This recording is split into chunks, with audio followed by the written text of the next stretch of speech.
আসসালামু আলাইকুম ওয়া রাহমাতুল্লাহি ওয়া বারাকাতুহু। আলহামদুলিল্লাহি রাব্বিল আলামিন ওয়াসসালাতু ওয়াসসালামু আলা সাইয়্যিদিল আম্বিয়া ওয়াল মুরসালিন ওয়া আলা আলিহি ওয়া আসহাবিহি আজমাইন। সুপ্রিয় দর্শক শ্রোতা, অনেক অনেক প্রীতি ও শুভেচ্ছা জানাচ্ছি আজকের অনুষ্ঠান থেকে। আশা করছি সকলে ভালো আছেন, সুস্থ আছেন, নিরাপদে আছেন।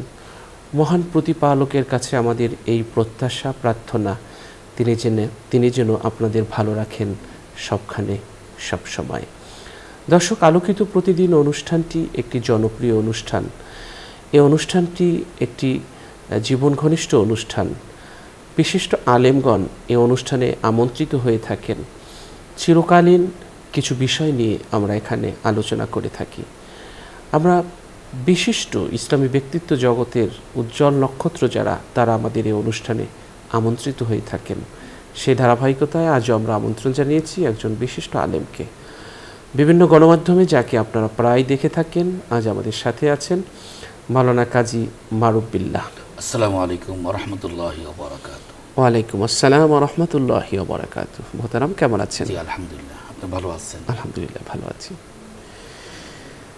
দর্শক, আজ আমরা যে বিষয়টি নিয়ে কথা বলবো সেটি হচ্ছে নৈতিক শিক্ষার গুরুত্ব। চমৎকার একটি বিষয়। আসলে নৈতিক শিক্ষা আমাদের জীবনের একটি গুরুত্বপূর্ণ অংশ। একটি সুন্দর জাতি যদি আমরা গঠন করতে চাই, তাহলে আমাদের নৈতিক শিক্ষাকে কোনোভাবেই বাদ দেওয়া চলবে না। নৈতিকতা শব্দের আবিধানিক অর্থ হলো ভদ্রতা, সুন্দর চরিত্র, উত্তম আচরণ ইত্যাদি।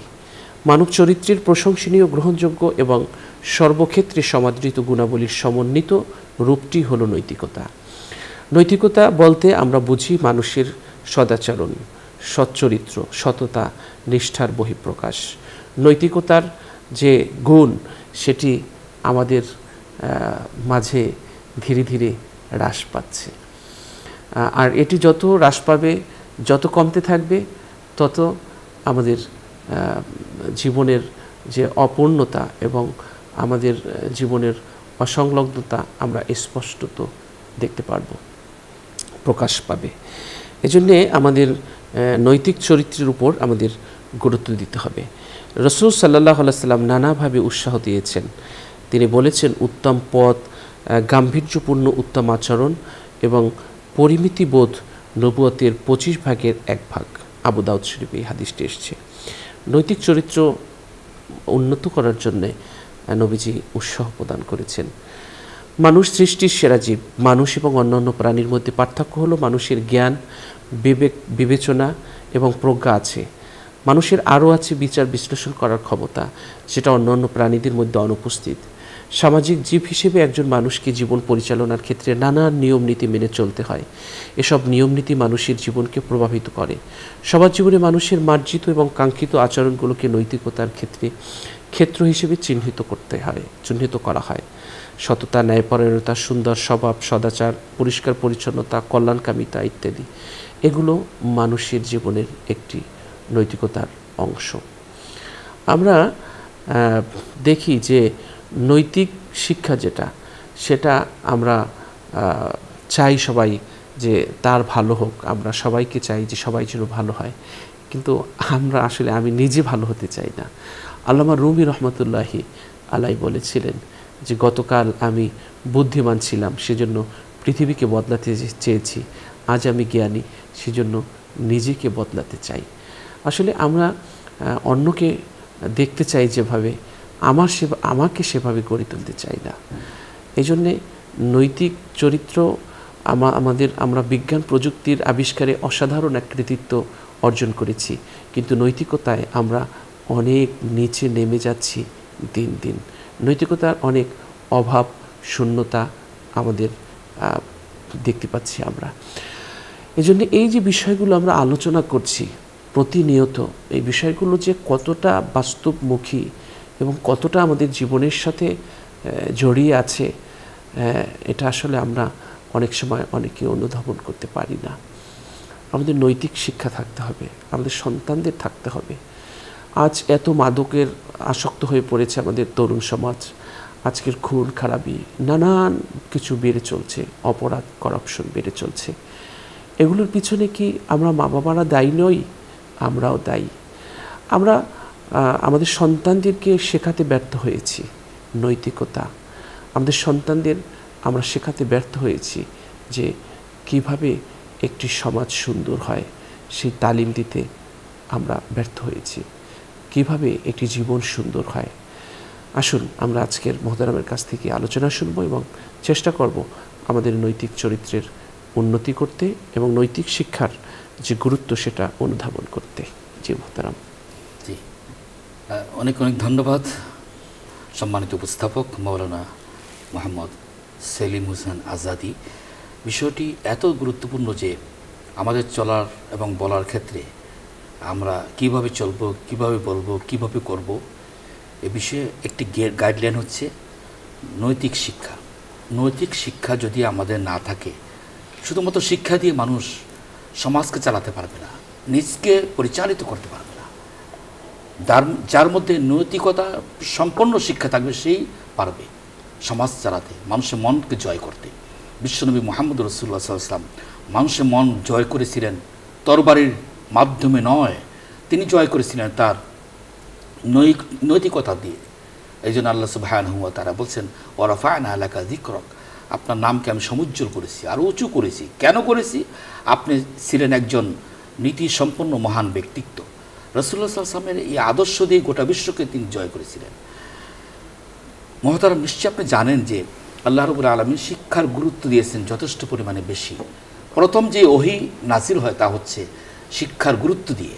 একারণে তুমি পড়ো, তার মানে হচ্ছে ইসলামকে জানতে হলে, কোরআনকে জানতে হলে, নবীকে জানতে হলে, আল্লাহ রাব্বুল আলামিনকে জানতে হলে পড়তে হবে।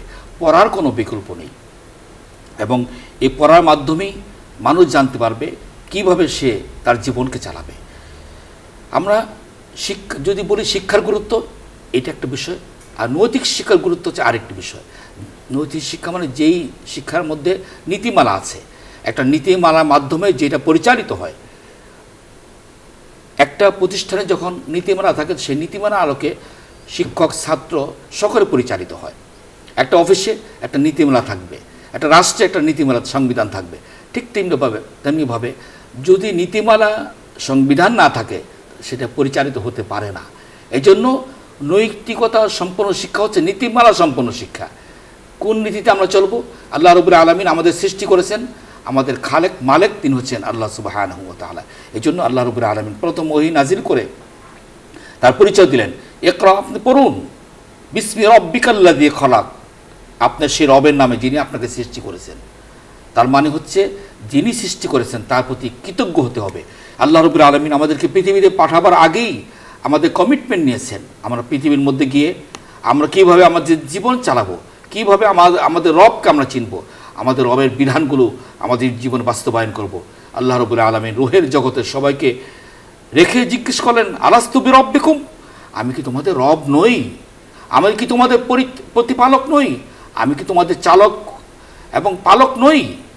আমরা কিন্তু সমবেত কণ্ঠে বলেছিলাম, বালা, হ্যাঁ। শাহিদনা আলা আনফুসিনা, আমাদের নিজের উপর আমরা সাক্ষ্য দিয়েছিলাম, হ্যাঁ আপনি আমাদের রব।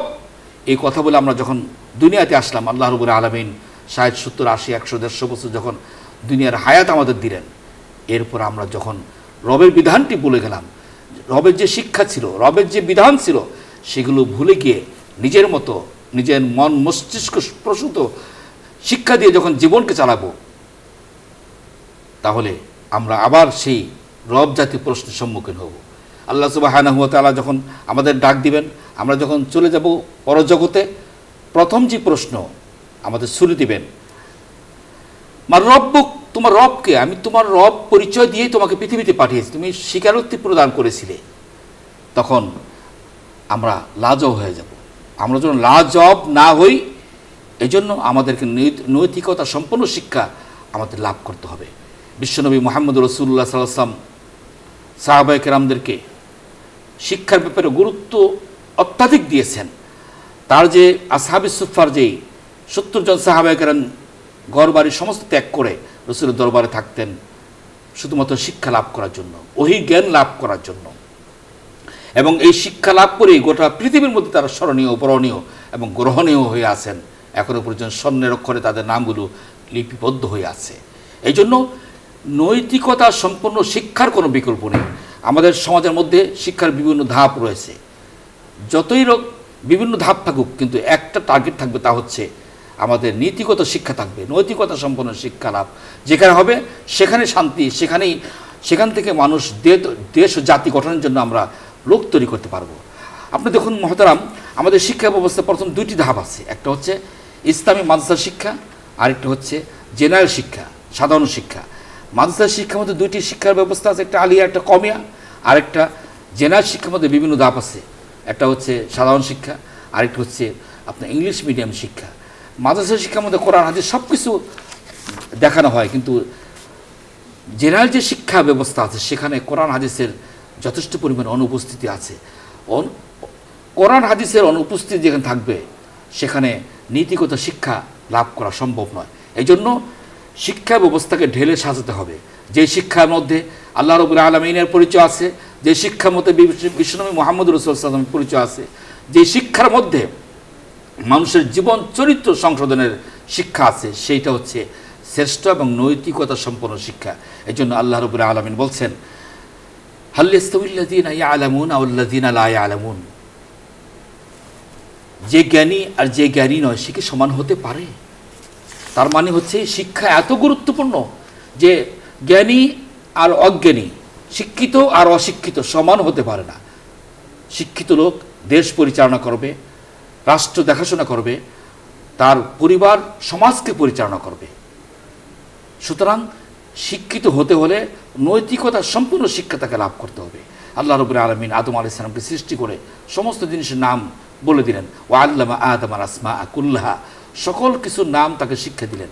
তার মানে হচ্ছে এই সকল কিছুর নাম শিক্ষা দেওয়ার মাধ্যমে সকল কিছুকে পরিচালনা করার দক্ষতা আদম আলাইহিস সালামকে তখনই দিয়ে দিলেন। এই জন্য শিক্ষার ক্ষেত্রে নীতিমালা সম্পন্ন শিক্ষার কোনো বিকল্প নেই। বিশ্বনবী মুহাম্মদ রাসূলুল্লাহ সাল্লাল্লাহু আলাইহি ওয়াসাল্লাম তাই তো আমাদের সন্তানের ব্যাপারে বলেছেন, আল্লিমু আওলাদাকুম, তোমরা তোমাদের সন্তানদেরকে সুশিক্ষায় শিক্ষিত করো। কেমন শিক্ষা? যেই শিক্ষার মধ্যে ও আহসিনু আদাবাহুম, যেই শিক্ষার মধ্যে শিষ্টাচার আছে। যেই শিক্ষার মধ্যে শিষ্টাচার নেই সেই শিক্ষা আসলে শিক্ষা নয়। পুঁথিগত কিছু জ্ঞান লাভ হয়তো করবে, কিন্তু মানুষের প্রতি শ্রদ্ধা ভক্তি, সমাজকে চালাবার জন্য, দেশের সম্পদ পরিণত হওয়ার জন্য কোনো ব্যক্তি তৈরি হবে না। এই জন্য রাসূল সাল্লাল্লাহু আলাইহি ওয়াসাল্লাম তার বক্তব্যের মধ্যে দুইটি ধাপ বললেন, আল্লিমু আওলাদাকুম, তোমরা তোমাদের সন্তানকে সুশিক্ষায় শিক্ষিত করো, ও আহসিনু আদাবাহুম, আর তাদেরকে সুন্দর সুন্দর আচরণ শিক্ষা দাও। এই জন্য যারা শিক্ষা লাভ করবে তাদের আচার আচরণ হবে শ্রেষ্ঠ আচার আচরণ। মুরব্বীদের সম্মান করবে, শ্রদ্ধা করবে, শিক্ষককে সম্মান করবে, শিক্ষকের সামনে হাতে আওয়াজ করে কোনো কথা বলতে পারবে না। শিক্ষকের সামনে সে মাথা নত করে কথা বলতে হবে, শ্রদ্ধার সাথে কথা বলতে হবে। পিতা মাতার সামনে মাথা নত করে শ্রদ্ধার সাথে কথা বলতে হবে। মুরব্বীদের সম্মান করা লাগবে, ইজ্জত করা লাগবে। এই জন্য রাসূলুল্লাহ সাল্লাল্লাহু আলাইহি ওয়াসাল্লাম বলছেন, মাল্লাম ইয়ারহাম সাগীরানা ওয়া লাম ইউক্কির কাবীরানা ফালাইসা মিন্না, যে ব্যক্তি বড়দের সম্মান দিতে পারলো না, ছোটদের আদর সোহাগ মায়া মমতা করতে পারলো না, ফালাইসা মিন্না, সে আমার দলভুক্ত নয়। এইটি হচ্ছে শিক্ষা ব্যবস্থা। যেই শিক্ষা ব্যবস্থার মধ্যে বড়কে সম্মান শিখায়, শ্রদ্ধা শিখায়, পিতা মাতাকে সম্মান শিখায়, মুরব্বীদের সম্মান শিখায়, ছোটদেরকে আদর সোহাগ মায়া মমতা ভালোবাসা শেখায়, সেটা হচ্ছে নীতিমালা সম্পন্ন নৈতিক সম্পন্ন শিক্ষা ব্যবস্থা। এই জন্য রাসূলুল্লাহ সাল্লাল্লাহু আলাইহি ওয়াসাল্লাম বলছেন যে শিক্ষা লাভ এমন একটি গুরুত্বপূর্ণ বিষয় যে নফল ওয়াজিব নয়, শিক্ষা লাভ করা হচ্ছে ফরজ। তলাবুল ইলমি ফারিদাতুন আলা কুল্লি মুসলিম, সকল মানুষের জন্য শিক্ষা লাভ করা ফরজ হিসেবে আল্লাহ সুবহানাহু ওয়া তাআলা সাব্যস্ত করে দিয়েছেন। রাসূলুল্লাহ সাল্লাল্লাহু আলাইহি ওয়াসাল্লাম তাই তো বলেছেন যে তোমরা নারী হও পুরুষ হও সকলকে তোমাদের জ্ঞান অর্জন করতে হবে, শিক্ষা লাভ করতে হবে। সেই শিক্ষা হবে নীতিমালা সম্পন্ন নৈতিক সম্পন্ন শিক্ষা ব্যবস্থা। যেই শিক্ষার মধ্যে তাওহীদের কথা থাকবে, যেই শিক্ষার মধ্যে রিসালাতের কথা থাকবে, আদম আলাইহিস সালাম থেকে শুরু করে সর্বশেষ নবী, সর্বগুণে গুণান্বিত একমাত্র মহান ব্যক্তিত্ব রাসূল কারীম সাল্লাল্লাহু আলাইহি ওয়াসাল্লামের আদর্শের কথা থাকবে, এবং যেই শিক্ষার মধ্যে আখিরাতের কথা থাকবে। আদম আলাইহিস সালাম থেকে শুরু করে আমাদের নবী পর্যন্ত সমস্ত নবী রাসূলদের মিশন এটাই ছিল, তাওহীদের কথা বলা, রিসালাতের কথা বলা, আখিরাতের কথা বলা। এই তিনটি নীতিমালা যে শিক্ষা ব্যবস্থা থাকবে সেটা হচ্ছে নৈতিকতা সম্পন্ন শিক্ষা ব্যবস্থা। এই জন্য যারা শিক্ষা ব্যবস্থা প্রণয়ন করবেন তাদেরকে 3টি বিষয়কে মাথায় রেখে শিক্ষা ব্যবস্থা প্রণয়ন করতে হবে। আল্লাহ রাব্বুল আলামিনের পরিচয় সম্পর্কে জানতে হবে। তিনি কে, তিনি আমাকে পাঠিয়েছেন, কার বিধানগুলো আমি মানব, পরজগতে আমি চলে যাব, পরজগতে আমি শান্তি থাকবো না অশান্তি থাকবো, এই বিষয়টি থাকতে হবে। আল্লাহ সুবহানাহু ওয়া তাআলা মানুষের কল্যাণের জন্য, মুক্তির জন্য, মানুষের মঙ্গলের জন্য, মানুষদেরকে সুপথ প্রদর্শন করার জন্য যত নবী এবং রাসূল পাঠিয়েছেন, সমস্ত নবী রাসূলের রিসালাতের কথা যে শিক্ষা ব্যবস্থা থাকবে সেটা হচ্ছে নৈতিকতা সম্পন্ন শিক্ষা ব্যবস্থা। এবং এই জগতে পরে আরেকটি জগৎ রয়েছে যার শুরু আছে শেষ নেই, সেই জগতের পরিচয় সম্পর্কে যে শিক্ষা ব্যবস্থা থাকবে সেটা হচ্ছে নৈতিকতা সম্পন্ন শিক্ষা ব্যবস্থা। এই জন্য যারা শিক্ষা প্রদান করবেন, চাই মাদ্রাসা হোক, চাই স্কুল হোক, চাই বিশ্ববিদ্যালয় হোক, চাই কলেজ হোক, সকল অবস্থায় সকল ক্ষেত্রে এই 3টি বিষয় যদি সংযুক্ত থাকে তাহলে হয় সেটা নৈতিকতা সম্পন্ন শিক্ষা ব্যবস্থা। রাসূলুল্লাহ সাল্লাল্লাহু আলাইহি ওয়াসাল্লাম সাহাবায়ে কেরামদেরকে এগুলো বেশি বারবার তাকিদ দিয়েছেন এবং বলেছেন। রাসূলুল্লাহ সাল্লাল্লাহু আলাইহি ওয়াসাল্লাম আল্লাহ সুবহানাহু ওয়া তাআলা তার প্রতি একটা কিতাব সংবিধান নাজিল করেছেন। কোরআনুল কারীম আমরা শুধুমাত্র তেলাওয়াতের জন্য, সওয়াবের জন্য পড়ব এমনটি নয়। রাসূলুল্লাহ সাল্লাল্লাহু আলাইহি ওয়াসাল্লাম বলেন, অতলুহু তিলাওয়াতাহু আনা আল-লাইলি ওয়া আনা আন-নাহার, তোমরা কোরআনুল কারীম রাতের দিনে তেলাওয়াত করো, এরপরে তোমরা কোরআনুল কারীমের বিষয়গুলোকে জানো। অতাদাব্বারু মা ফিহি লাআল্লাকুম তুফলিহুন, কোরআন নিয়ে গবেষণা করো। তার মানে হচ্ছে কোরআন আমরা তেলাওয়াত করব, কোরআন তেলাওয়াত করলে প্রতি অক্ষরের বিনিময়ে আমরা 10টি করে সওয়াব পাবো। এখানে আমাদের দায়িত্ব শেষ হয়ে গেল না। আল্লাহ রাব্বুল আলামিন কোরআন কারীমে আমাদের দিয়েছেন সূরা ফাতিহা থেকে শুরু করে সূরা নাস পর্যন্ত, এই যে গোটা কোরআন আমাদের সামনে দিয়েছেন। কোরআনের মধ্যে মানুষ কিভাবে চলবে, কিভাবে বলবে, কিভাবে মুরব্বিকে সম্মান করবে, কিভাবে তার আখিরাতকে চিনবে, কিভাবে ব্যবসা বাণিজ্য পরিচালনা করবে, কিভাবে চাকরি বাকরি করবে, কিভাবে মানুষের প্রতি ইনসাফ কায়েম করবে, কিভাবে সন্তানগুলোকে সুসন্তান হিসেবে সৃষ্টি তৈরি করবে, কিভাবে পিতামাতাকে শ্রদ্ধা করবে, পিতামাতার হক আদায় করবে, কিভাবে এতিমের হক আদায় করবে, কিভাবে প্রতিবেশীর হক আদায় করবে, কিভাবে অমুসলিমের হক আদায় করবে, গোটা কোরআনের মধ্যে আল্লাহ রাব্বুল আলামিন সেগুলো বলে দিয়েছেন। এই জন্য আল্লাহ সুবহানাহু ওয়া তাআলা বলছেন, আফালা তাদাব্বারুনাল কোরআন, মানুষ কোরআন নিয়ে কেন গবেষণা করে না? যেই শিক্ষা ব্যবস্থায় কোরআনের এই আদর্শগুলো থাকবে, বিধানগুলো থাকবে, সেই শিক্ষা ব্যবস্থা হবে শ্রেষ্ঠ শিক্ষা ব্যবস্থা। এই জন্য কোরআন কেন্দ্রিক যখন শিক্ষা ব্যবস্থা হবে, সেই শিক্ষা ব্যবস্থা থেকে যেগুলো তৈরি হবে, যে ছেলেগুলো তৈরি হবে, সেগুলো দেশের জন্য, দেশের জন্য কল্যাণ বয়ে আনবে। আসলে মূলত নলেজের যে প্রধানতম সোর্স সেটা হলো আল কোরআন। আমরা আসলে বিভিন্ন জায়গা থেকে জ্ঞান নিতে চেষ্টা করি, কিন্তু মূল সোর্স থেকে যখন আমরা জ্ঞান অর্জন করব তখন সেই জ্ঞান আমাদের শুধু পরকালমুখী নয় আর দুনিয়ামুখী নয়, উভয় জগতের জন্যই আমাদের জন্য আরামদায়ক একটি জীবন ব্যবস্থা আমরা উপহার পাব। চমৎকার বলছিলেন দর্শক মোহতারাম, খুব গুরুত্বপূর্ণ আলোচনা করেছেন। আল্লাহ তাআলা বলেছেন যে যদি সেসব জনপদের অধিবাসীরা ঈমান আনত এবং আল্লাহকে ভয় করত, তবে আমি আসমান এবং জমিনের কল্যাণের দ্বার তাদের জন্য উন্মুক্ত করে দিতাম, কিন্তু তারা অস্বীকার করলো, ফলে আমি তাদের কৃতকর্মের জন্য শাস্তি দিলাম। সূরা আরাফ 96 নং আয়াত। একটি সুন্দর সমাজ ব্যবস্থা এবং সুশৃঙ্খল জাতি গঠনের জন্য যেসব শিক্ষার প্রয়োজন তার মূল কথাই হলো নৈতিক শিক্ষা। নৈতিক শিক্ষার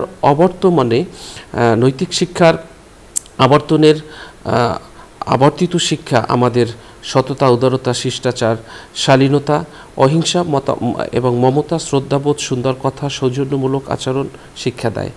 যে মানুষের মধ্যে নৈতিকতা এবং মানবিকতার গুণগুলো বিকশিত হয় না, বরং বিপরীত দিকে পাশবিকতা, লোভ, লালসা, হিংসা, বিদ্বেষ প্রাধান্য লাভ করে, সে মানুষ এবং পশুর মধ্যে কোনো পার্থক্য থাকে না। আসলে দেখুন, এই যে আমাদের প্রত্যেকটা বুথে, ব্যাংকের বুথে, তারপরে মার্কেটে, এখানে কিন্তু একজন করে থাকে, আপনার দারোয়ান থাকে, কারো হাতে অস্ত্র থাকে, সেগুলো নিয়ে তারা পাহারা দেয়। এখানে কি হিংস্র প্রাণী সিংহ আসবে, বাঘ আসবে, এসে মার্কেট থেকে টাকা পয়সা নিয়ে যাবে, বুথ থেকে টাকা নিয়ে যাবে? না, এটা করা হয় মানুষের ভয়ে। কেন মানুষের ভয়ে করা হয়? যে সে অন্য মানুষের টাকা চুরি করে নিয়ে যাবে, সে সম্পদ লুণ্ঠন করে নিয়ে যাবে, এই ভয়তে অস্ত্র দিয়ে পাহারা দিতে হয়। দেখুন, নৈতিক শিক্ষা যদি থাকতো তাহলে কোনো বুথে অস্ত্র নিয়ে পাহারা দিতে হতো না। নৈতিক শিক্ষার পরিপক্ক যদি হতো সমাজ, পরিপূর্ণ হতো যদি সমাজ, তাহলে কোনো মার্কেটে এভাবে বন্দুক নিয়ে দাঁড়িয়ে থাকতে হতো না, প্রহরী বসাতে হতো না। এই প্রত্যেকটা মানুষকেই প্রহরী বানিয়ে দিত নৈতিক শিক্ষা। আসলে এই নৈতিক শিক্ষার অভাবটা আমরা হাড়ে হাড়ে টের পাচ্ছি, কিন্তু আমরা আসলে এরপরও আমরা এই শিক্ষা, নৈতিক শিক্ষাকে যে উন্নত করা দরকার, নৈতিকতা সম্পন্ন মানুষ হওয়া দরকার আমাদের, সে বিষয়ে আমরা সচেতন নই। কোরআনুল কারিমে আল্লাহ বলেছেন, আমি বহু জিন এবং মানুষকে জাহান্নামের জন্য সৃষ্টি করেছি। তাদের হৃদয়ে আছে, উপলব্ধি করে না, তাদের চোখ আছে, দেখে না, কান আছে, শোনে না। এরা হলো চতুষ্পদ জন্তুর মতো, বরং তার থেকেও নিকৃষ্ট। এরাই হলো গাফেল। অনেক সময় এ ধরনের ব্যক্তিদের অর্জিত জ্ঞান কোনো কাজে আসে না। নবী পাক সাল্লাল্লাহু আলাইহি ওয়াসাল্লাম আল্লাহর কাছে দোয়া করে বলতেন, হে আল্লাহ, আমি আপনার কাছে পানাহ চাই অপারগতা, অলসতা, ভীরুতা, কৃপণতা, বার্ধক্যতা এবং কবরের শাস্তি থেকে। হে আল্লাহ, আপনি আমার অন্তরের পরহেজগারিতা দান করুন অন্তরে, এবং একে সংশোধন করে দিন। আপনি একমাত্র সর্বোত্তম সংশোধনকারী, এবং আপনি একমাত্র তার মালিক এবং আশ্রয়স্থল।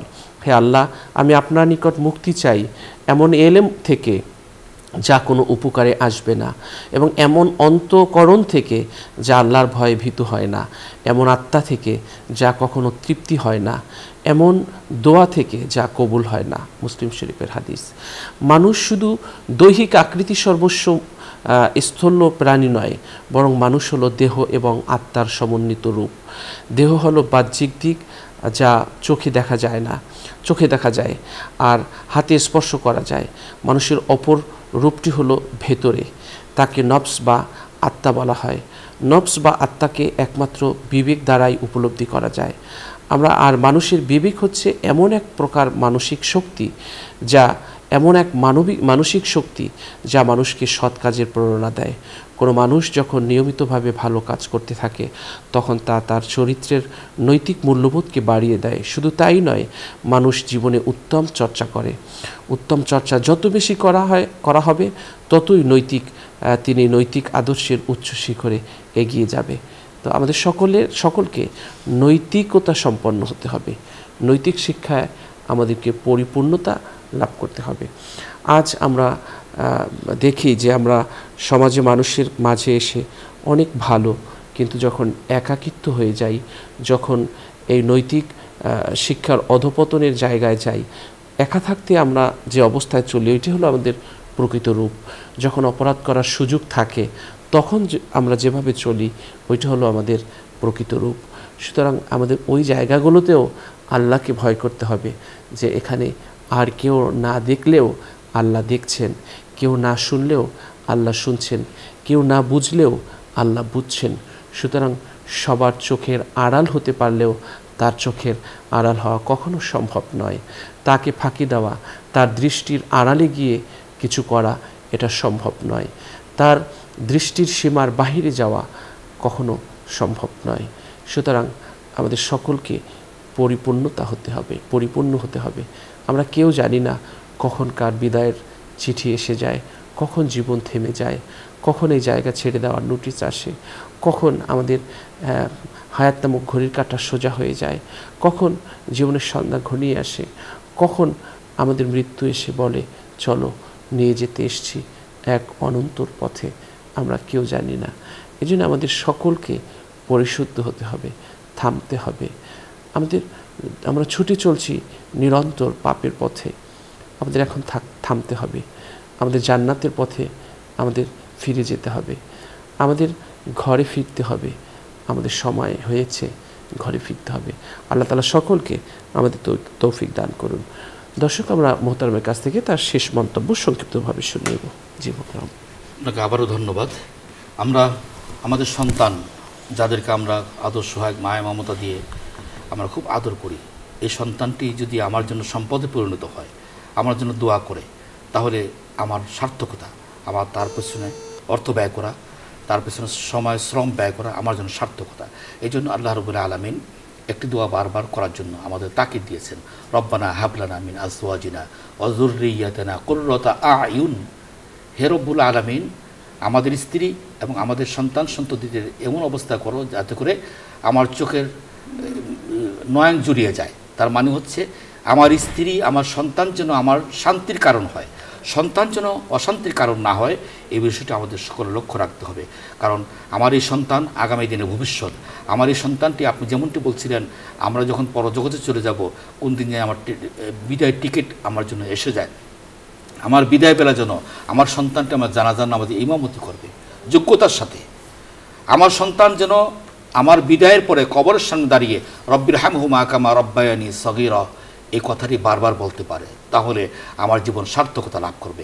এই জন্য এমন শিক্ষা ব্যবস্থা আমরা তাদের মাথায় দিব, তাদেরকে দেখব যে শিক্ষা ব্যবস্থার কারণে আমার সন্তানটি সমাজের সকলের জন্য একটা আদর্শ মডেল হিসাবে তৈরি হতে পারে, আমার জন্য শান্তি কারণ হয়। এটি আমার সর্বশেষ এবং মূল কথা। জি, আপনাকে অনেক ধন্যবাদ। দর্শক, আমরা অনুষ্ঠানের পর্যায়ে একটি মোনাজাত করব। আপনারা যে যেখান থেকে আমাদের এই অনুষ্ঠান দেখছেন চাইলে আমাদের সাথে মোনাজাতের শরীক হতে পারবেন। আল্লাহুম্মা সাল্লি আলা সাইয়্যিদিনা ওয়া নাবিয়িনা ওয়া শাফিয়িনা ওয়া হাবিবিনা ওয়া মাওলানা মুহাম্মদ সাল্লাল্লাহু আলাইহি ওয়া আলা আলিহি ওয়া আসহাবিহি ওয়া বারাকা ওয়া সাল্লাম। আল্লাহুম্মা আমিন।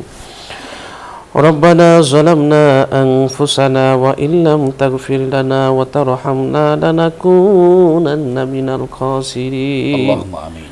রব্বুল আমিন, আপনি হাকিম, আপনি জ্ঞানী, আপনি ক্ষমাকারী, আপনি সাহায্যকারী, আপনি অভিযোগ অনুমোদনকারী।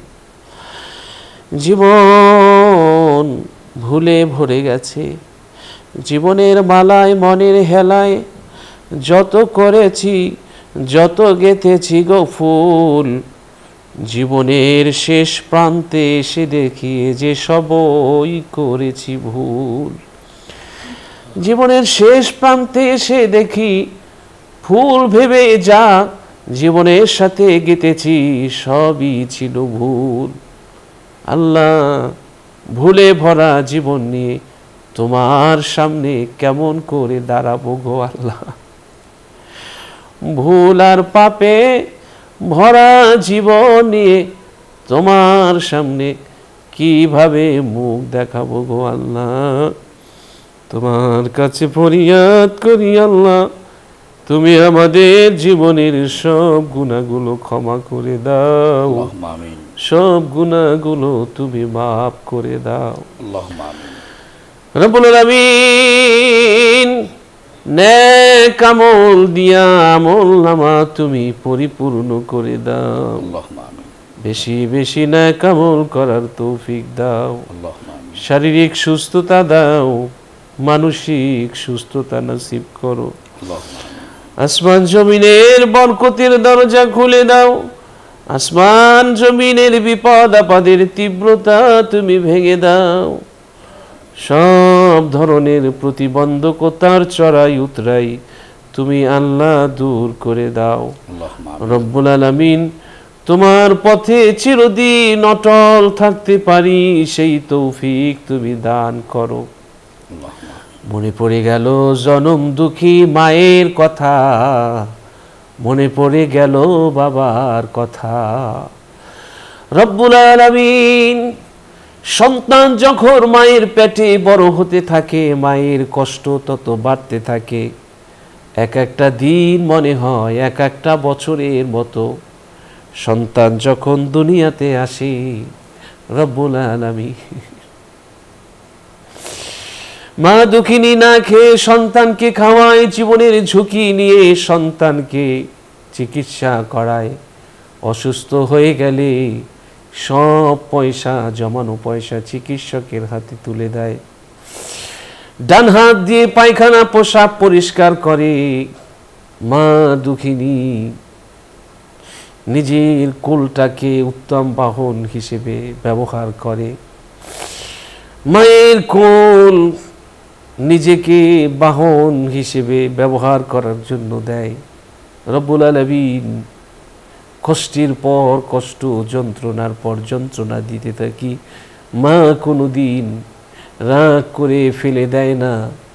মা কোনোদিন রাগ করে দূরদেশে কোনোদিন রেখে আসে না। রব্বুল আলামিন, জানি না কে মা কাঙ্গাল, জানি না কে বাবা কাঙ্গাল, কার মা কোন বাঁশ বাগানে পড়ে কান্দে আর বলে খোকা ওই যে রেখে গেলি আর তো খবর নিলি না, ওই যে রেখে গেলি রে আর তো আইলি না। যেই ঘরে তুই থাকো ওই ঘরে আমি থাকতাম, যেই বাড়ি তুই থাকো ওই বাড়ি আমার ছিল, যেই উঠানে তুই হাঁটো ওই উঠান আমি ঝাড়ু দিতাম, যেই ঘাটে তুই গোসল করো ওই ঘাটে আমি তোরে গোসল করাই দিতাম, যেই ঘাটে তুই ঘুমাও তোরে আমি বুকের মধ্যে নিয়া ওই ঘাটে ঘুমাইতাম। কতদিন হয়ে গেল রে খোকা আর তো আইলি না, একটু দোয়া কর বড় বিপদে আছি। রব্বুল আলামিন মানে গৃহে যার গৃহ অরণ্য তার, দেখিলে মায়ের মুখ মুছে যায় সব দুঃখ। যার মা নাই যার বাবা নাই সে বুঝে মায়ের কত দাম। সন্তান যত বড়ই হোক মাকে মা কইয়া ডাকলে মা সন্তানের মাথায় হাত বুলাইয়া দেয়। পৃথিবীর কত জায়গায় কত মানুষের হাত পড়ে, মায়ের হাতের মতো স্পর্শ আর কখনো সন্তানের মাথায় পড়ে না। খা খা করে ঘরটা যেন মায়ের শূন্যতায়, সব স্মৃতি পড়ে আছে মায়ের, শুধু মা নাই বাবা নাই। আল্লাহ যার মা নাই বাবা নাই এখন তাদের মা বাবার জীবনের গুনাহ মাফ করে দাও। যাদের মা নাই বাবা নাই এখন তাদের মা বাবাকে মাফ করে দাও। রব্বিরহামহুমা কামা রব্বায়ানি সগীরা। আল্লাহ তাআলা এই অনুষ্ঠানের পৃষ্ঠপোষক বসুন্ধরা গ্রুপের চেয়ারম্যান, আল্লাহ তাকে কবুল আর মঞ্জুর করে নাও। আল্লাহ এই গ্রুপের সব প্রতিষ্ঠানগুলো কবুল করে নাও। সুবহান রাব্বিকা রাব্বিল ইজ্জাতি আম্মা ইয়াসিফুন ওয়া সালামুন আলাল মুরসালিন ওয়ালহামদুলিল্লাহি রাব্বিল আলামিন। আমিন। দর্শক, আমরা আজ এখানে শেষ করছি। আল্লাহ হাফেজ। আসসালামু আলাইকুম ওয়া রাহমাতুল্লাহি ওয়া বারাকাতুহু।